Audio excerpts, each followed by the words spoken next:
ערוץ 2000 מאירים את הנשמה. מסכת קידושין דף ל"ט. אנחנו מתחילים בשורה השמינית מלמעלה. כזכור, בדף הקודם למדנו שדין עורלה, איסור הנאה מפירות עורלה, נאמר לא רק בארץ ישראל, אלא גם בחוץ על הארץ. האם זה מדינא דאורייתא או מדרבנן או הלכה למשה מסיני? ראינו בכך מחלוקת. קודם כל ראינו מחלוקת תנאים בין רבי שמעון בר יוחאי לרבי אלעזר בנו. האם דין עורלה נוהג גם בחוץ על הארץ או שלא?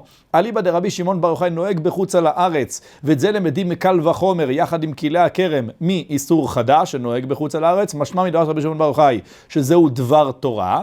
אליבא דרבי אלעזר בנו לא נוהג בחוץ על הארץ, מצוות התלויות בארץ. לא מדובר בחובת הגוף. ראינו גם משנה במסכת עורלה, שהמשנה שם אומרת שדין עורלה בחוץ על הארץ הוא הלכה וכלאיים מדברי סופרים. וראינו מחלוקת בגמרא מה פשט הלכה. ראינו שזו של רבי יהודה משמו של שמואל, שההלכה היינו הלכת מדינה, סך הכל מנהג שנהגו על עצמם להחמיר בכך, אבל מדינא דאורייתא ודאי שעורלה לא נאסרה בחוץ על הארץ, ואפילו גם לא מדרבנן.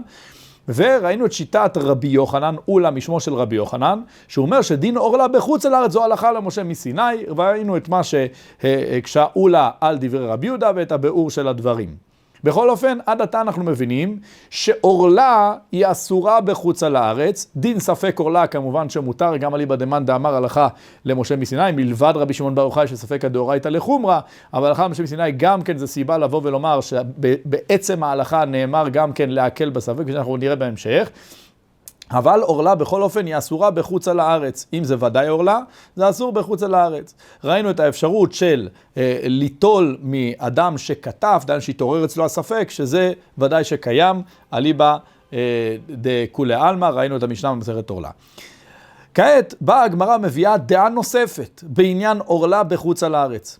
אמרי חריפא דפומפדיתא, מי זה חריפא דפומפדיתא? אומר רש"י, עיפא ואבימי בני רחבא מהעיר פומפדיתא, הם היו החריפים של העיר. אמרו שאין עורלה בחוץ על הארץ, אין איסור עורלה, כלל ועיקר, לא מדאורייתא, לא מדרבנן, לא מנהג מדינה, לא הלכה למשה מסיני, בחוץ על הארץ. כך פסקו דין. שלחה רב יהודה לקמא דרבי יוחנן, שלח רב יהודה לפני רבי יוחנן את הדין שאמרו שאין עורלה בחוץ על הארץ, שלח רבי יוחנן כיצד להורות בבבל בעניין זה בחוץ על הארץ, ואמר לו, סתום ספיקה, דהיינו, באם ישנו ספק לעניין עורלה, אזי תשאיר את זה סתום, דהיינו, שיחשבו עדיין שמילי דאורלה זה מילי דאורייתא, וספיקה דאורייתא לחומרה, ואל תגלה את מה שלמדנו במשנה, שספק עורלה מותר בחוץ על הארץ, כפי שראינו ספק עורלה מותר, ואומר לו סתום ספיקה, אל תגלה את עניין הספק, דהיינו שזו הלכה, אבל אין מורין כן, כדי שלא יבואו לטעות בדבר. ועבד ודאה, דהיינו, אם תראה משהו שהוא ודאי עורלה, תעבד אותו, דהיינו, תשמיד אותו. בעניין כלאיים למדנו פן תוקדש המלאה, פן תוקד אש, למדו חז"ל, שדין כלאיים, כלי הכרם, שאסורים בהנאה, להשמידם, דהיינו לשורפם באש, לאבדם. כך גם הוא פסק לו על עניין של ודאי עורלה, לנהוג בזה מנהג איסור לגמרי. כדי שלא יבואו לעשות את עניין הספק, האחד עם חברו, לא רצה שינהגו את העניינים הללו. והכרז על פירותיהן של מי? של אלו שמקלים ראש בעניינה של העורלה, שטעונים גניזה. טוב, למה גניזה ולא עיבוד? החמת שיש כאן עניין של בל תשחית. הרי מי אמר לך שזה ודאי עורלה? ולכן לא אומר שטעונים גניזה. אבל למה פסק לו רבי יוחנן כל הדברים האלו? מפני שראה שהם מקילים ראש בעניין, ומשום שאתה מתיר להם את הספק, אז הם הולכים אפילו להתיר ולחתור להתיר את הוודאי, לכן הוא אומר להחמיר איתם יותר מאשר ההלכה. ואכן אם יש הלכה כזאת ואחד פרטי בא לשאול אותך, אתה יכול לומר לו שזה מותר. אז ההלכה ואין מורין כן, לא לדרוש את זה במילתא ברבים. וכל האומר אין עורלה בחוץ על הארץ, הוסיף לו רבי יוחנן, לא יהיה לו נין ונכד משליך חבל בגורל בקהל השם. אז לא יהיה לו נין ונכד, זה מלשון הספר איוב, ומה שהוא אומר, משליך חבל בגורל בקהל השם, זה מה שנאמר בנביא מיכה.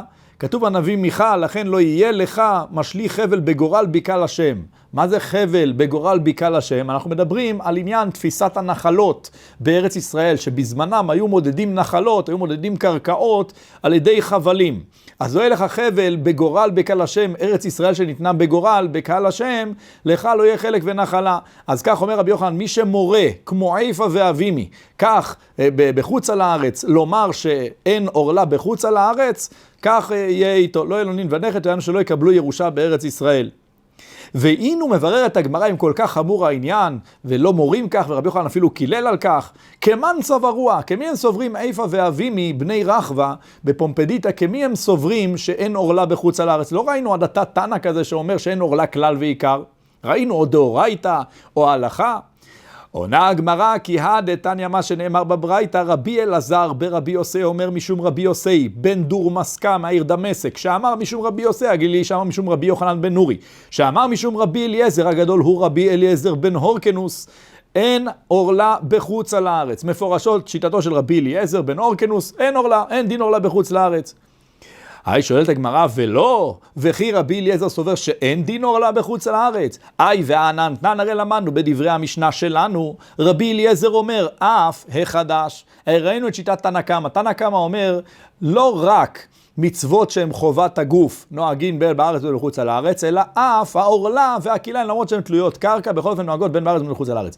בא רבי אליעזר אומר אף החדש. ומה ביארנו בגמרא ליבדי אביי, שרבי אליעזר בא להחמיר, לומר שלא רק עורלה וכיליים נאמרו גם בחוץ לארץ, אלא גם חדש נאמר בחוץ לארץ. זאת אומרת שלגבי עורלה, הוא מסכים שדין זה נאמר בחוץ לארץ. תנא קמא סובר, עורלה וכיליים רק זה נאמר בין בארץ ובחוץ לארץ, וחדש לא, וכפי שניווט אביי דברי תנא קמא, שיטתו של רבי ישמעאל. אבל בכל אופן שיטתו של רבי אליעזר, שיש דין עורלה בחוץ לארץ, לכאורה סתירה. עונה הגמרא, תני חדש, והגמרא משנה את כל ההבנה של המשנה לעיל. אומרת הגמרא, לא כפי שהבנת, שתנא קמא חלק על רבי אליעזר בעניין החדש בלבד, אלא תנא קמא חלק על רבי אליעזר בשני הדברים, הן בעניין עורלה וכיליים, והן בעניין החדש, שבעורלה והכיליים סובר תנא קמא, שנאמרו בין מחוץ לארץ, אבל מה שאין כן לגבי חדש נאמר דווקא בארץ, זה נקרא מצווה תלויה בארץ, דווקא בבואכם, דהיינו מה שתלוי בביאה, דהיינו בארץ ישראל, ולא בחוץ לארץ. בא רבי אליעזר ואומר, הפוך, עורלה וכיליים הם נאמרו רק בארץ, ולא בחוץ על הארץ. מה שאין כן דין חדש, שעניין בכל מושבותיכם, זה נאמר בין בארץ בין בחוץ על הארץ. כך צריך לגרוס, ואכן הדברים מתאימים לשיטתו של רבי אליעזר.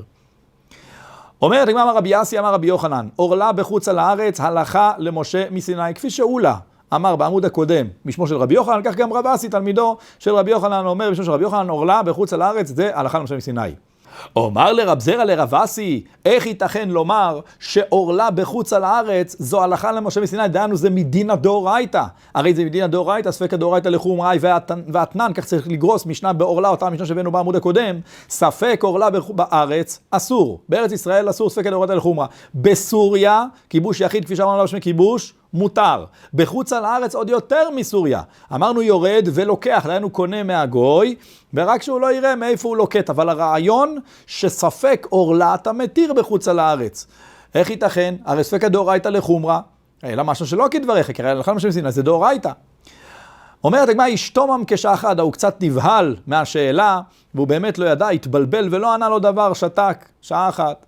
אמר אימה, כך נאמר ספיקה מותר, ודא אסור. אמר לו, אבל אפשר לתרץ ולומר כך, שהלכה למשה מסיני נאמרה באופן הזה, שספק עורלה בחוץ על הארץ מותר, אבל ודאי עורלה בחוץ לארץ אסור, ואכן כך אפשר לסדר, הלכה למשה מסיני. זה לא שנאמר איסור מפורש בתורה, הלכה למשה מסיני אפשר לומר שכך אמרו, וכך הציווי, זה לא שזה אסור. אם הייתה הלכה רק אסור, אתה צודק.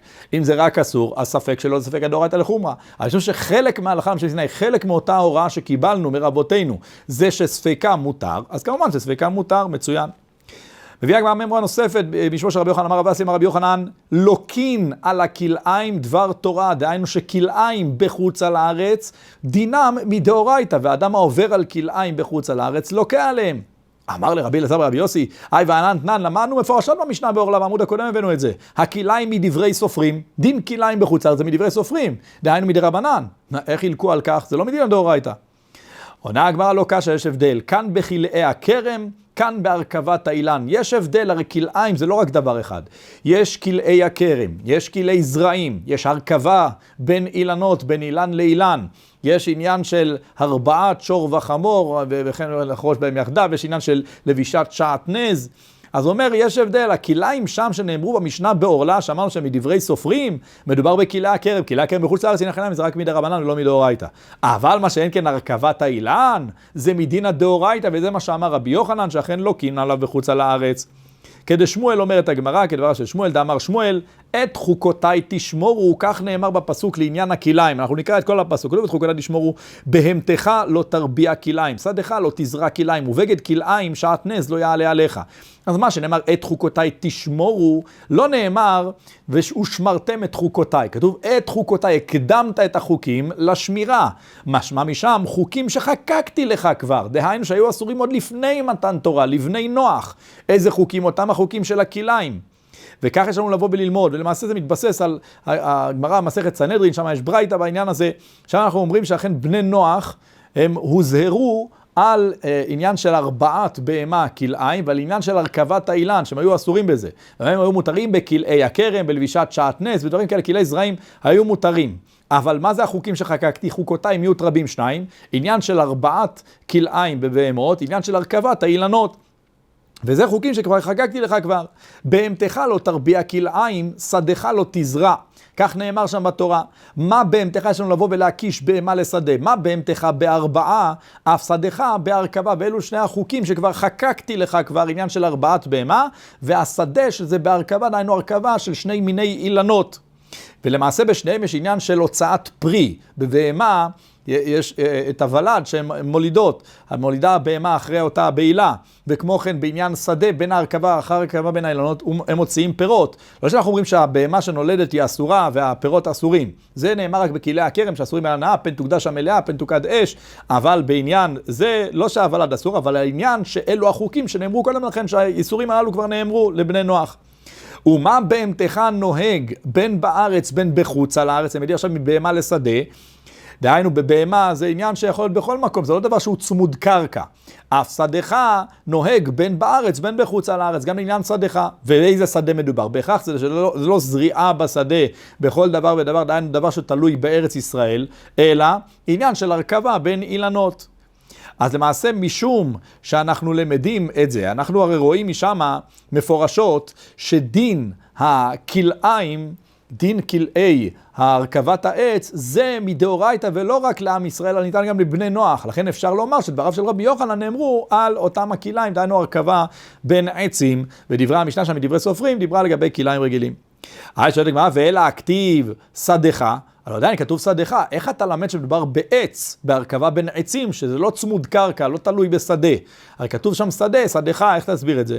עונה הגמרא, האו למיעוטי זרעים שבחוץ על הארץ. זה בא למעט ולומר לך, שדווקא שדך, דהיינו דין של שדך, דהיינו שדך בארצך, נאמר דין כלאיים, ופה זה מדבר לגבי זרעים, מה שאין כן זרעים שבחוץ, אז דהיינו כלאי זרעים שבחוץ לארץ, שבהם באמת אין עניין של איסור מדין הדאורייתא. אנחנו נראה שכלאי זרעים רגילים שלא כלאי הכרם, זה מותר לגמרי.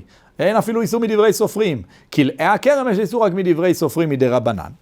אומר דגמר רב חנן ורב ענן, הבו שקלה ואזלה באורחה, היו מהלכים בדרך.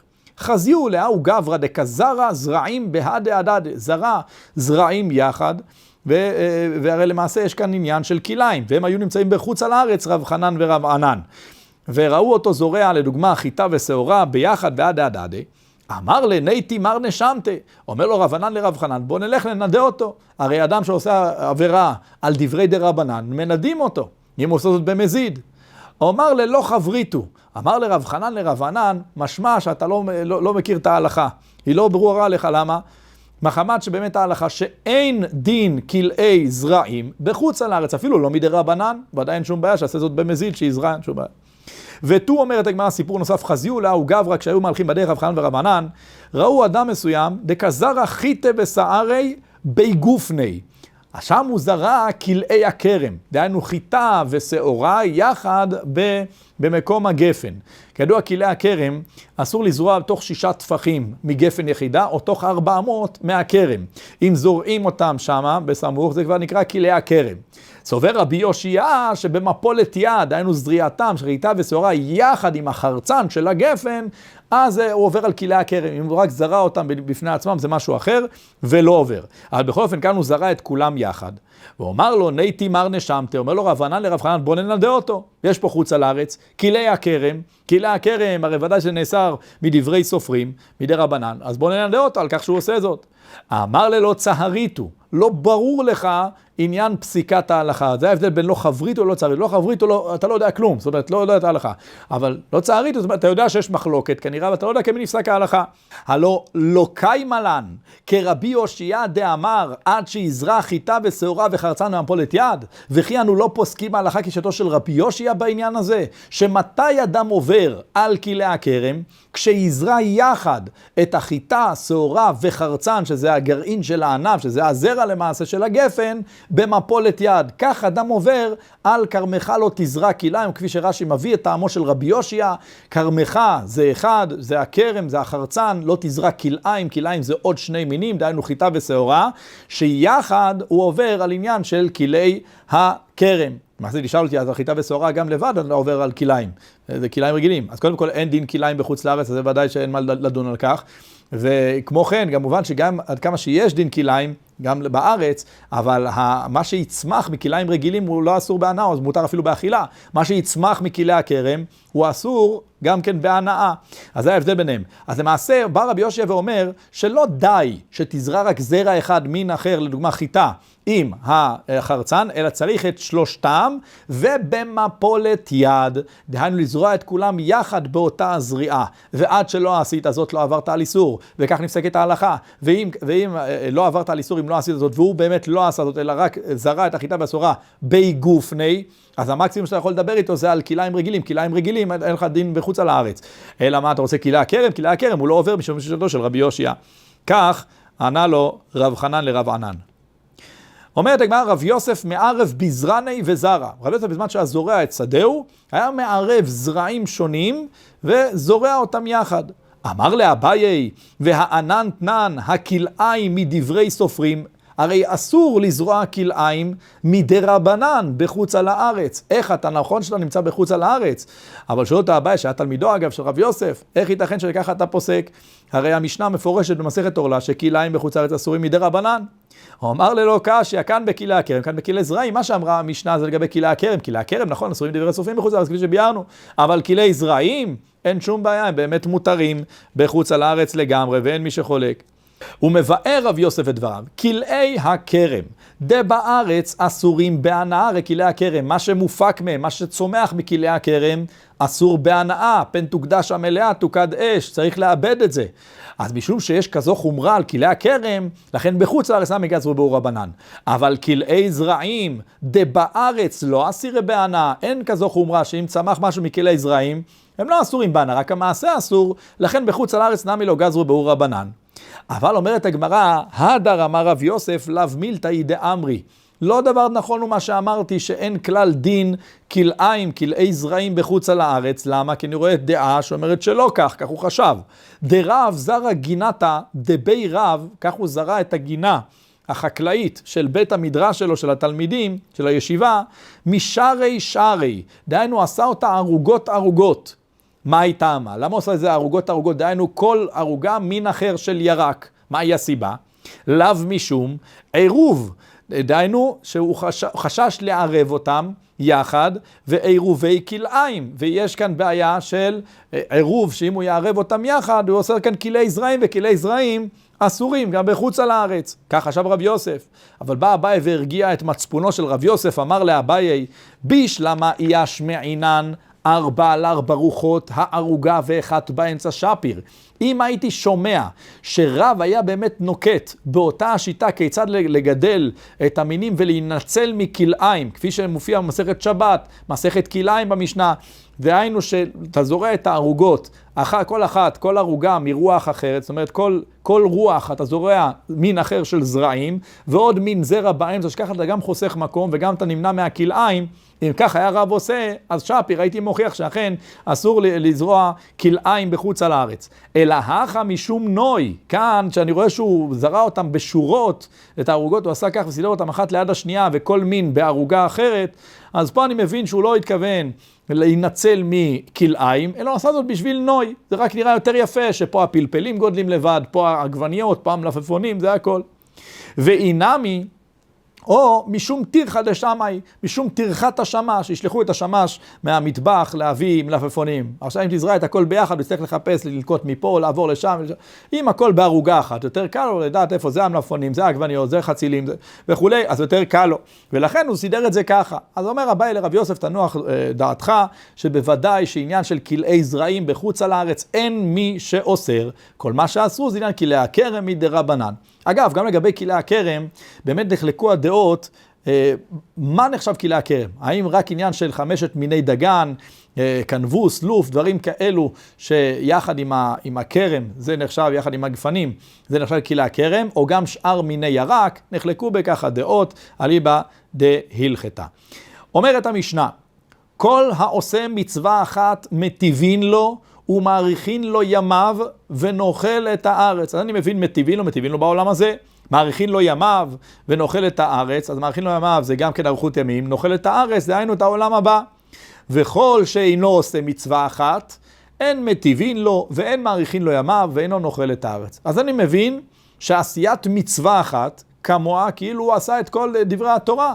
שאנחנו עכשיו מטיבין לאדם ומאריך ימים וכולי, מי שלא נמנע מעשיית המצווה, אז ממילא גם כי נמנע מלהטיב לו ולא מאריכין לו ימיו וכולי. ככה אנחנו מבינים בפשטות. מיד נראה את דברי הגמרא. באה הגמרא קודם כל מביאה את המשנה הידועה מסכת פאה ורמיני, שואלת הגמרא למה שם במשנה, אלו דברים שהאדם אוכל פירותיהם בעולם הזה, והקרן קיימת לו לעולם הבא. מה הם אותם הדברים? אלו הן כיבוד אב ואם, וגמילות חסדים, והכנסת אורחים זה לא מוזכר שם במשנה אלא בברייתא, והבאת שלום בין אדם לחברו, ותלמוד תורה כנגד כולם. אז הנה אתה רואה, אלו הם מצוות יחידות, שאכן אדם שעושה אותם גם זוכה פירות בעולם הזה, גם מטיבין לו, וגם מאריך ימים, וגם לעולם הבא הוא מקבל נאכל את הארץ. אבל זה רק מצוות מסוימות, ותלמוד תורה כנגד כל אותם המצוות אין שום בעיה. אבל בכל אופן זה לא מדבר לגבי כל מצווה ומצווה, ואתה אמרת במשנה כל מצווה שאדם עושה. עונה הגמרא, אמר רב יהודה אחי כאמר, כל העושה מצווה אחת יתרה על זכויותיו, מטיבין לו ודומה כמי שמקיים כל התורה כולה. זה מה שהתכוונה המשנה. אדם עכשיו עומד על מחצה בינוני, עושה מצווה אחת יתרה על זכויותיו, דהיינו באופן כזה שהוא מרבה את הזכויות על העוונות, מבחינתנו רובו ככולו, והוא נחשב כצדיק גמור, ולכן מטיבין לו וזוכה בכל הדברים הטובים. וזה מה שהתכוונה המשנה לומר. מה שהמשנה שם באורלה, בפאה מדברת, היא מדברת על עניין של אדם שעושה אחת מהמצוות, אפילו שלא מדברים כאן מחצה על מחצה, אחת מן המצוות וזהו, וזה כבר מספיק בשביל העניין הזה. אומרת לי, מיכלל דהנך, זה משמע מדבריך שהמשנה במסכת פאה, היא אומרת שבאלו אותן המצוות היחידות שהזכרנו שם, אפילו בחד הנמי, אפילו באחד מהם כבר אדם זוכה בכל הדברים הטובים. הרי לא מסתבר לבוא ולומר, לא מסתבר לומר שאכן במצווה אחת, למרות שהאדם רובו עוונות, מצווה אחת היא תבוא ותכריע את הכף לגמרי. הרי אם רובו עוונות הוא נחשב כרשע גמור. יש עניין של רשע, יש צדיקים, יש בינוניים. אז בינוני זה מחצה על מחצה, צדיק זה כבר מהמחצה ומעלה, ורשע זה עניין שהכריע את הכף שיש לו רוב עבירות. איך ייתכן שבמצווה אחת אדם בא וזוכה בהכל? אומרת הגמרא, אמר רב שמריה, לומר שאם הייתה שקולה מכרעת, דהיינו לבוא ולומר לנו, זה מה שבא המשנה מסכת פאה, לומר לך שאם הייתה שקולה, זאת אומרת שהיו לו מחצה זכויות, מחצה עוונות, אז תבוא אותה המצווה ותכריע. דהיינו לא שיש פה מצווה אחת על ה-50-50, אלא יש כאן 50-50, אבל אם אחת מן המצוות היא אלו שמנינו שם בפאה, היא כבר מכריעה את הכף, כאילו יש לו רוב, ואז רוב ככל וכולי. בשונה ממצווה משאר המצוות, שצריך שתהיה עוד מצווה שתכריע את הכף, וזה ההבדל. בכל העושה מצווה אחת יתרה על זכויותיו, מטיבין לו, כך למדנו בדברי המשנה, דהיינו מטיבין לו בעולם הזה. ורמינו, שואלת הגמרא, מברייתא, אומרת הברייתא, כל של זכויותיו מרובין מעוונותיו, מרעין לו. בדיוק הפוך, אדם שיש לו זכויות יותר מהעוונות, זאת אומרת, משמיים מריעים לו בעולם הזה. גורמים לו רע, עושים לו רק דברים רעים. ולא רק סתם ככה, איזה דבר ככה שלא ילך לו פה ושמה, אלא רוע כזה שדומה כמי ששרף כל התורה כולה ולא שיער ממנה אפילו אות אחת. אחד שחילל את כל התורה ושרף את כל לא שיער ממנה אות אחת, עד כדי כך אנחנו נראה את אותו אדם שרע לו בעולם הזה. למה? כדי לבוא ולהיפרע ממנו מהעוונות הקטנות שיש בו. הרי האדם הרי רובו זכויות, ורובו זכויות הוא תחשב כצדיק גמור, ומשמיים רוצים להכניסו לגן עדן שינחה העולם שכולו טוב, לתת לו את כל השכר במלואו, לכן בעולם הזה מרעים לו כדי להוריד לו את כל העבירות, להיפרע ממנו בעולם הזה. וכל שעוונותיו מרובין מזכויותיו, הוא מטיבין לו. האדם כזה שיש לו רוב עוונות יותר מאשר זכויות, שדיינו שהוא בבחינת רשע, אז לא אנחנו מן השמיים מטיבין לו. ודומה כמי שקיים כל התורה כולה ולא חיסר אות אחת ממנה, עד כדי כך הוא מקבל טובה בעולם הזה, אנחנו רואים אותו שהוא מעשיר ויש לו נחת ואושר וכו'. וזה רק משום שרוצים להיפרע ממנו, דיינו לפרוע לו את הזכויות שלו בעולם הזה, כדי להיפרע ממנו בעולם הבא ויגחל גיהנום. אז מה אתה רואה מפורשות? בדיוק הפוך מדברי המשנה. א', הרישה של הברייתא לא מתאימה עם הרישה של המשנה. אמרת מצווה אחת מטיבין לו, מצווה אחת על זכויותיו, אנחנו הבנו, אז מטיבין לו. פה אתה רואה הפוך, מצווה אחת על זכויותיו, זה יוצא שעם רובו זכויות, אתה רואה בברייתא שהפוך, מרעין לו. וכמו שאמרת שאם הוא נמנע ולא עשה את המצווה, אז מה משהו שרובו עוונות? אמרת במשנה, שבאופן כזה שהוא נמנע ולא עשה את המצווה, וכפי שאמר שם מדייק, שרובו עוונות, בעניין הזה אמרת שאכן מרעין לו. דהיינו לא מקבל כל השכר התמון, ומה שאין כן לגבי בברייתא, מה אומרת הברייתא? שהפוך, אם הוא רשע, שיש לו רוב עוונות, מטיבין לו, בדיוק הפוך, סתירה. עונה הגמרא אמר אביי מתניתין דעבדין ליום תו ויום ביש. תירוץ ראשון בא אביי ואומר, המשנה שלנו בדיוק כדברי הברייתא. ובאה המשנה לבוא ולומר, מה זה מיטיבין לו? מיטיבין לו, אנחנו מכינים לו יום טוב, מכינים לו חג. כפי שלהכין את החג מאוד קשה, והכל בישולים ולכלוך, כך גם מבשלים אותו בעולם הזה, זאת אומרת, מכינים אותו בעולם הזה, ומלכלכים את ידיו בייסורים, ברוע שיורד עליו, בכדי לטהר אותו, בכדי לזכך אותו, לצרף אותו ככסף, בכדי לעלותו לעולם הבא, בכדי ששם הוא יזכה בכל הטובות. זה מה שהתכוונה המשנה ואמרה, מיטיבין לו. וזה ההמשך, שהמיטיבין לו הזה, אנחנו מכוונים בכדי להטיב לו. מרחין לו עמה ונאכל את הארץ, דהיינו העניין של העולם הבא, זה מה שאנחנו רוצים לעשות לו. ואיך אנחנו עושים? זה על ידי הזיכוך, על ידי הרעה בעולם הזה. וזה בדיוק מקביל לדברי הברייתא. מה שהיא כתבה, היא כתבה פשוט בנקודת מבט שונה. המבט שונה היא על מה תכלס האדם מקבל בעולם הזה. מה הוא מקבל? רוע, מרעין לו. מה יקבל בעולם הבא? נכון, יקבל דברים טובים. אבל כל אחד הפנה נקודת מבט זרקור למקום שונה. המשנה, הזרקור כלפי העולם הבא, היום טוב, והברייתא הפנתה זרקור על מה שקורה איתו בעולם הזה. וכמו כן, ויום ביש, מאידך גיסא, לאדם שרשע, מכינים לו בעולם הזה את הביש שלו בעולם הבא. וזה עניין של אין מטיבין לו שאמרה המשנה, דהיינו הפוך, אנחנו כן ניטיב לו בעולם הזה, באופן שאנחנו לא נרצה להטיב לו לעולם הבא. והברייתא שוב מפנה את הזרקור לעולם הזה. אבל מה קורה בעולם הזה? בעולם הזה האדם עשיר, יש לו בנים, יש לו נחת, יש לו עושר בחיים, נחת, שלווה וכו'. למה? בכדי להרע לו בעולם הבא. אבל דברי המשנה והברייתא אותו דבר. רוב וחולק על אביי, רוב ואמר אין כזה דבר. באמת המשנה כפי שנקטנו, מיטיבין לו, נכון, פירותיהן בעולם הזה, מקבל גם כן בעולם הזה את הדברים. דהיינו אדם כן מקבל שכר מצוות גם בעולם הזה כמו בעולם הבא. ואם אין מטיבין לו, אכן מרעים לאותו אדם שנמנע מהשדה מצוות. אם הוא רשע, רבו עוונותיו, אז כמובן שמרעים לו. אלא שמה? ואמר, המאני, הברייתא, כמי הולכת, שאמרה שאם רובו זכויות מרעין לו, ולהפך מטיבין לו, רבי יעקבי, דאמר שכר מצווה באי עלמא ליקא. אין שכר של מצוות בעולם הזה. זאת אומרת, כל מה שאנחנו מדברים זה על העולם הבא. בעולם הזה אין דברים כאלו.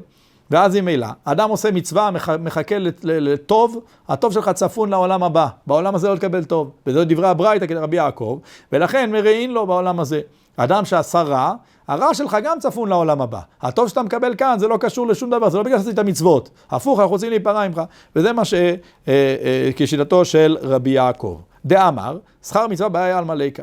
יתן אמר הברייתא, רבי יעקב אומר, אין לך כל מצווה ומצווה שכתובה בתורה, שמתן שכרה בצידה. ושאין תחיית המתים תלויה בה. זאת אומרת, כל מצווה שכתובה בתורה, שכתוב בה, לדוגמה, למען יאריכון ימיך וכו', כפי שמיד נראה, שמתן שכרה בצידה, תדע לך, זה לא מתן שכר לעולם הזה, אלא שיש לו כיוון לתחיית המתים. תחיית המתים זה העולם הבא. זה אומר שאין תחיית המתים תלויה בה. בכיבוד אב ואם כתיב, למען יאריכון ימיך, כבד את אביך ואת אמך, למען יאריכון ימיך, ולמען ייטב לך. בשילוח הקן כתיב, למען ייטב לך והארכת ימים, כך נאמר בשילוח הקן. הרי שאמר לו אביו, עלה לבירה, אומר רבי יעקב, והווה לי גוזלות, ועלה לבירה ושילח את האם ונטל את הבנים.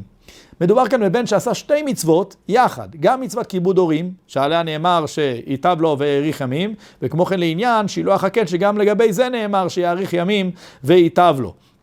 והלך אותו האדם ועשה את שתי המצוות יחד. מה היינו מצפים? שהוא יקבל דאבל שכר. זאת אומרת, אם אריכות ימים זה עד 120, יקבל עד 240. ומה קרה פה? בחזירתו, אותו האדם, כשהוא בא וחזר, ירד מהסולם, נפל ומת. פה אומר רבי יעקב, תבוא ותשאל את השאלה המתבקשת, היכן טובת ימיו של זה והיכן אריכות ימיו של זה? הרי התורה אומרת, למען אריכון ימיך, למען ייטב לך. איך ייתכן שאותו האדם נפל בחזרתו מהמצווה כבר ומת? איך ייתכן? אני הייתי מצפה שהוא יאריך ימים. לכל הפחות, גם אם לא, גם אם תאמר שיש לו איזה אבון שגרם, אבל כשהוא עדיין עוסק במצווה שלו, לכל הפחות המצווה תציל אותו.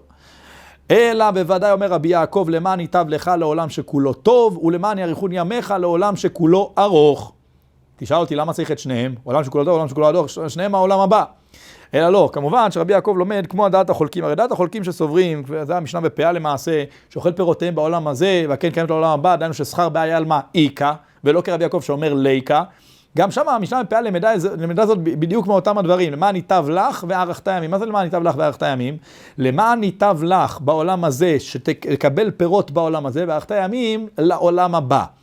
אבל בא רבי יעקב ואומר לו, למען ייטב לך זה לתחיית המתים, שזה נקרא עולם מוגבל, שהגוף והנשמה זוכים בשכר, זה נחשב כאילו פירות בעולם הזה, אבל לא, זה עולם הזה שהעולם הבא מעורב בו יחד, תחיית המתים, ויש את העולם הבא לאחר מכן, עולם הנצח, יש את האלף השישי, ויש לאחר מכן, שלאחר מכן פורחים באוויר, שהנשמות הולכות לעולם הנשמות, ושם מתאחדות תחת כיסא הכבוד.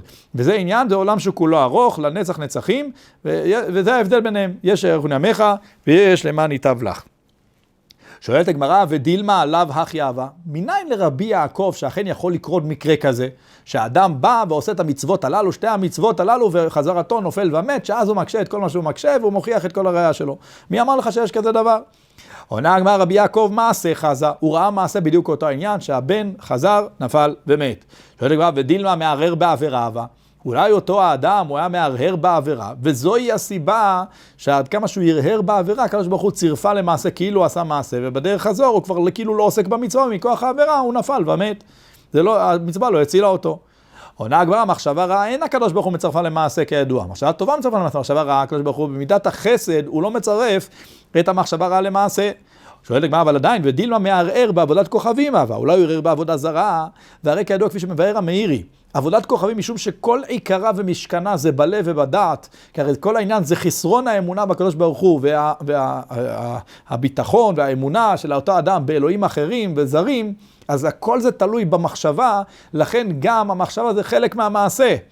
וזה מה שאומרת הגמרא, דילמה בערער בעבודת כוכבים, אבל כתוב בספר יחזקאל, למען תפוס את בית ישראל בליבם, דהיינו, בליבם על מחשבת העבודה זרה, שזה כבר מספיק, בכדי לתפוס שמה שהם תפסו בליבם, זה העבודה זרה. זה כאילו העשייה שלה.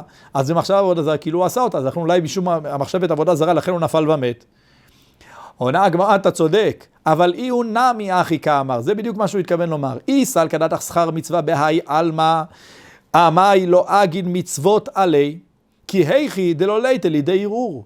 אם באמת יש בו שכר מצוות בעולם הזה, למה המצווה לא הגנה עליו שהוא לא יגיע לידי ערעור, ממילא שהוא לא ייפול וימות? מזה שהמצווה לא הגנה עליו מפני הערעור, וממילא גם לא מפני המוות, משמע שאין פה שכר מצוות. שואל הגמרא, ואמר רבי אלעזר, שלוחי מצווה אין ניזוקין, כך סובר רבי אלעזר. ועכשיו מפנה הגמרא, עזוב את העניין של השכר.